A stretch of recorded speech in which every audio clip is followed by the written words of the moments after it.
నిశ్చింతా నిరహంకారా నిర్మోహా మోహనాశిని నిర్మమా మమతాహంత్రి నిష్పాపా పాపనాశిని. నిశ్చింత, ఏ చింతలు లేనిది.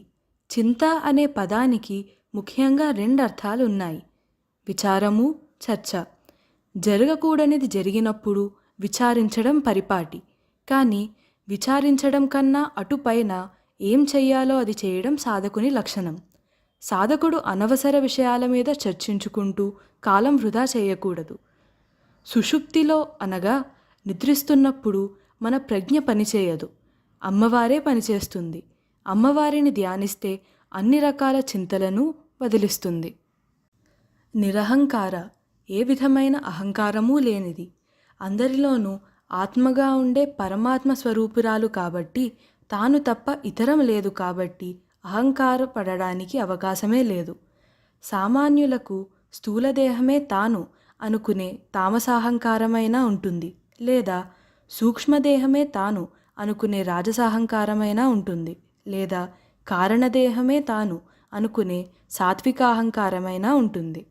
అమ్మవారికి మాత్రం ఇలా ఏ విధంగానూ అహంకారపడడానికి అవకాశమే లేదు కాబట్టి ఆవిడ నిరహంకారి. మనకేమన్నా అహంకారం ఉంటే వదిలిస్తుంది కూడా. నిర్మోహ, అవగాహనలో పొరపాటు లేనిది.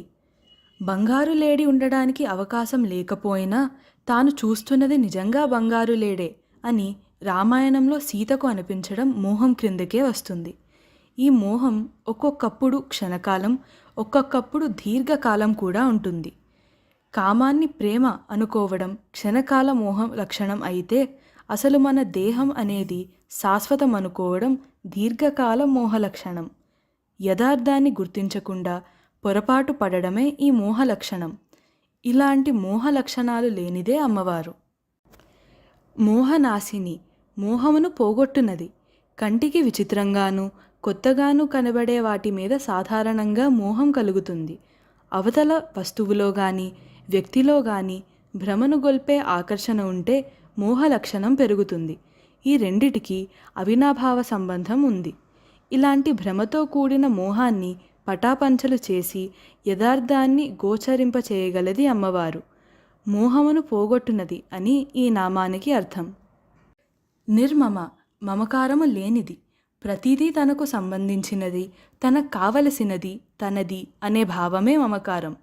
నిద్రిస్తున్నప్పుడు తప్ప మిగిలిన అవస్థల్లో ఉన్నప్పుడు మమకార లక్షణం పనిచేస్తుంది. ఈ లక్షణములు లేనిది అమ్మవారు. మమతాహంత్రి, మమకారమును పోగొట్టునది. ఆత్మజ్ఞానం కలగనంత వరకు దేహేంద్రియాదులే మనము అనుకుంటాము. అదే మమకార లక్షణము. ఈ లక్షణాన్ని పోగొట్టగలిగేదే అమ్మవారు. నిష్పాప, పాపము లేనిది. పాపం రెండు రకాలుగా ఉంటుంది: భౌతికము, మానసికము. హింసతో కూడినది పాపము. సహించలేనిది ఏదైనా హింస క్రిందకే వస్తుంది. శారీరకంగా హింసిస్తే వచ్చే పాపం భౌతికమైనది. మనసుకు కష్టం కలిగించి హింసించడం వల్ల వచ్చే పాపం మానసికం. మానసికంగా ఒకరి హింసను కోరుకున్నా స్మరించినా కూడా మానసిక పాపం క్రిందకే వస్తుంది. సర్వజగత్తుకు తల్లి కాబట్టి అమ్మవారికి ఈ రెండు రకాల పాపాలు ఉండవు. అందుకని ఆమె నిష్పాప అన్న నామానికి అర్హురాలు. పాపనాశిని, పాపములను పోగొట్టునది. ఈ నామానికి అర్థం మనం వరసపెట్టి పాపాలు చేసుకుంటూ పోతూ ఉంటే ఆమె మన పాపాలను క్షమిస్తుంది అని కాదు.